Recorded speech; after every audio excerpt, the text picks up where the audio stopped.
Assalamualaikum warahmatullahi wabarakatuh. Bertemu lagi dengan Ibu Sylvia. Kali ini kita akan mempelajari latihan soal pedagogik part 2. Yuk simak.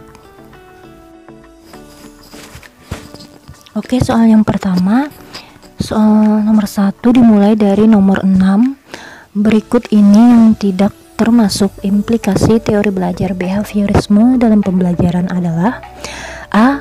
Untuk menjelaskan suatu konsep, guru sebaiknya mengambil contoh yang sekiranya sudah sering dijumpai dalam kehidupan sehari-hari. B. Metode pemberian tugas, metode latihan drill and practice akan lebih cocok untuk penguatan dan hafalan. C. Hierarki penyusunan komposisi materi dalam kurikulum merupakan hal yang penting. D.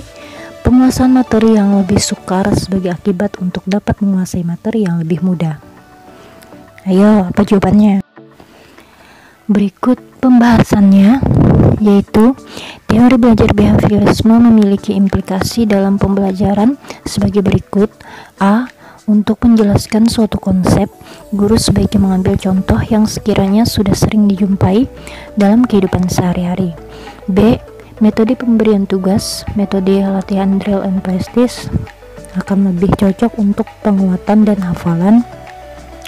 C. Hierarki penyusunan komposisi materi dalam kurikulum merupakan hal yang penting. Pilihan jawaban A, B, dan C merupakan implikasi teori belajar behaviorisme dalam pembelajaran. Jawaban D tidak termasuk implikasi teori belajar behaviorisme dalam pembelajaran karena seharusnya penguasaan materi yang lebih mudah sebagai akibat untuk dapat menguasai materi yang lebih sukar. Kemudian soal yang berikutnya, soal yang kedua bernomor soal 7. Berikut soalnya. Berikut ini yang bukan merupakan karakteristik kurikulum 2013 adalah: A. Memberi waktu yang cukup leluasa untuk mengembangkan berbagai sikap, pengetahuan, dan keterampilan. B. Semua KD dan proses pembelajaran dikembangkan untuk mencapai kompetensi yang dinyatakan dalam SK. C. Mengembangkan kompetensi yang dinyatakan dalam bentuk kompetensi inti kelas yang dirinci lebih lanjut dalam KD mata pelajaran. D.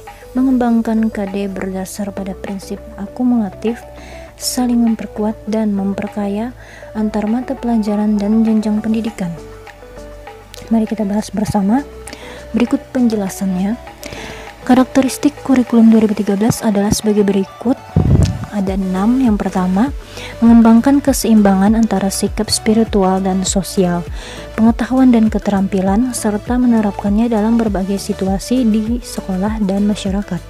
2. Menempatkan sekolah sebagai bagian dari masyarakat yang memberikan pengalaman belajar agar peserta didik mampu menerapkan apa yang dipelajari di sekolah ke masyarakat dan memanfaatkan masyarakat sebagai sumber belajar. 3. Memberi waktu yang cukup leluasa untuk mengembangkan berbagai sikap, pengetahuan, dan keterampilan. 4. Mengembangkan kompetensi yang dinyatakan dalam bentuk kompetensi inti kelas yang dirinci lebih lanjut dalam kompetensi dasar mata pelajaran. Yang kelima, mengembangkan kompetensi inti kelas menjadi unsur pengorganisasi atau organizing element. Kompetensi dasar. Semua KD dan proses pembelajaran dikembangkan untuk mencapai kompetensi yang dinyatakan dalam KI. Kemudian yang keenam, mengembangkan kompetensi dasar berdasar pada prinsip akumulatif, saling memperkuat atau reinforce, dan memperkaya atau enrich antar mata pelajaran dan jenjang pendidikan atau organisasi horizontal dan vertikal. Jadi pilihan jawaban yang A, C, dan D merupakan karakteristik kurikulum 2013, sedangkan pilihan jawaban yang B salah karena seharusnya semua KD bukan SK dan proses pembelajaran dikembangkan untuk mencapai kompetensi yang dinyatakan dalam kompetensi inti. Kemudian kita beralih ke soal yang ketiga bernomor soal 8. Berikut soalnya. Prinsip perbaikan kurikulum 2013 dalam hal pembelajaran adalah: A. pelaksanaan proses pembelajaran yang diselenggarakan di dalam dan atau luar kelas untuk membantu peserta didik mencapai kompetensi. B. Guru memerlukan panduan operasional yang memberikan gambaran utuh kegiatan-kegiatan pembelajaran operasional apa saja yang dilaksanakan. C. Lingkup kompetensi dan materi yang dirumuskan dalam KD mudah dipelajari oleh peserta didik sesuai dengan tingkat perkembangan psikologis dan aspek pedagogis. D. Lingkup kompetensi dan materi yang dirumuskan pada KD mudah diajarkan oleh guru sesuai dengan gaya mengajar guru. Berikut penjelasannya. Perbaikan kurikulum memiliki prinsip sebagai berikut. Yang pertama, keselarasan dokumen KIKD, silabus, buku teks pelajaran, pembelajaran dan penilaian hasil belajar harus selaras dari aspek kompetensi dan lingkup materi. Yang kedua, mudah dipelajari. Lingkup kompetensi dan materi yang dirumuskan dalam KD mudah dipelajari oleh peserta didik sesuai dengan tingkat perkembangan psikologis dan aspek pedagogis. Yang kedua, mudah diajarkan. Lingkup kompetensi dan materi yang dirumuskan pada KD mudah diajarkan oleh guru sesuai dengan gaya belajar peserta didik. Karakteristik mata pelajaran, karakteristik kompetensi, dan sumber belajar yang ada di lingkungan. Yang keempat, terukur. Kompetensi dan materi yang diajarkan terukur melalui indikator yang mudah dirumuskan dan layak dilaksanakan. Yang kelima, bermakna untuk dipelajari. Kompetensi dan materi yang diajarkan mempunyai kebermaknaan bagi peserta didik sebagai bekal kehidupan. Jadi pilihan jawaban yang A salah karena merupakan prinsip implementasi kurikulum 2013. Jawaban yang B salah karena merupakan rasional kurikulum 2013. Jawaban D salah karena seharusnya sesuai dengan gaya belajar siswa, bukan sesuai dengan gaya mengajar guru. Jadi yang benar adalah jawaban yang C. Lingkup kompetensi dan materi yang dirumuskan dalam KD mudah dipelajari oleh peserta didik sesuai dengan tingkat perkembangan psikologis dan aspek pedagogik. Selanjutnya ada soal yang keempat bernomor soal 9. Berikut soalnya. Alur pencapaian kompetensi lulusan, kompetensi inti, dan kompetensi dasar melalui proses pembelajaran adalah A. Rangkaian dari KIKD sampai dengan penilaian tertuang dalam silabus. B. Kompetensi dasar dari KI 1 adalah dasar pengembangan materi pembelajaran.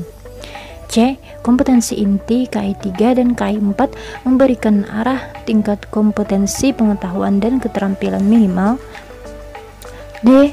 Peserta didik akan memperoleh pembelajaran langsung berupa pengembangan sikap sosial dan spiritual. Berikut penjelasannya. Perumusan kompetensi lulusan antar satuan pendidikan mempertimbangkan gradasi setiap tingkat satuan pendidikan dan memperhatikan kriteria perkembangan psikologis anak, lingkup dan kedalaman materi, kesinambungan dan fungsi satuan pendidikan. Kompetensi inti atau KI merupakan standar penilaian yang harus dimiliki secara berbeda pada setiap tingkatan dan kelas. KI merupakan komponen penilaian yang akan dapat mengejawantahkan atau mewujudkan isi dari SKL. Isi KI harus mencerminkan harapan dari SKL, standar kompetensi lulusan. Kompetensi inti atau KI terdiri dari KI 1 sampai dengan KI 4. Rumusan setiap KI berbeda sesuai dengan aspeknya. Untuk mencapai kemampuan yang terdapat di dalam KI, perlu diterjemahkan ke dalam KD yang sesuai dengan aspek pada setiap KI. Kompetensi dasar pada kurikulum 2013 berisi kemampuan dan muatan pembelajaran untuk mata pelajaran pada jenjang tertentu yang mengacu pada kompetensi inti. Kompetensi dasar dirumuskan untuk mencapai kompetensi inti. Rumusan kompetensi dasar dikembangkan dengan memperhatikan karakteristik dan kemampuan peserta didik dan kekhasan masing-masing mata pelajaran. Jadi, pilihan jawaban A salah karena seharusnya tidak diwajibkan dicantumkan baik dalam RPP maupun dalam silabus. Jawaban B juga salah karena seharusnya KI 3 adalah dasar pengembangan materi pembelajaran, sedangkan kompetensi dasar dari KI 4 mengarahkan keterampilan dan pengalaman belajar yang perlu dilakukan oleh peserta didik. Jawaban D juga salah karena seharusnya peserta didik akan memperoleh pembelajaran tidak langsung. Jadi yang benar adalah jawaban yang C, yaitu kompetensi inti KI 3 dan KI 4 memberikan arah tingkat kompetensi pengetahuan dan keterampilan minimal. Lalu soal yang kelima, bernomor soal 10, berikut soalnya.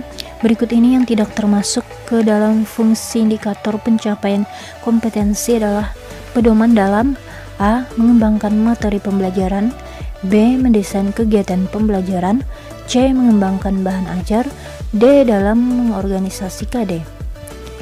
Penjelasannya, indikator pencapaian kompetensi atau IPK merupakan penanda pencapaian KD yang ditandai oleh perubahan perilaku yang dapat diukur, yang mencakup sikap, pengetahuan, dan keterampilan. IPK dikembangkan sesuai dengan karakteristik siswa, mata pelajaran, satuan pendidikan, potensi daerah, dan dirumuskan dalam kata kerja operasional yang terukur dan atau dapat diobservasi. Dalam mengembangkan IPK, perlu mempertimbangkan A. Tuntutan kompetensi yang dapat dilihat melalui kata kerja yang digunakan dalam KD, B. Karakteristik mata pelajaran, siswa, dan sekolah, C. Potensi dan kebutuhan siswa, masyarakat, dan lingkungan atau daerah. Jadi, jawaban yang D tidak termasuk fungsi indikator pencapaian kompetensi karena merupakan fungsi kompetensi inti atau KI. Demikian latihan soal pedagogik part kedua 5 soal yang kita pelajari tadi. Nantikan latihan soal pedagogik berikutnya atau latihan soal profesional bahasa Indonesia yang lainnya maupun latihan soal-soal yang lainnya di channel YouTube ini. Jika terdapat kekeliruan, mohon maaf. Wabillahi taufiq wal hidayah. Wassalamualaikum warahmatullahi wabarakatuh. Terima kasih.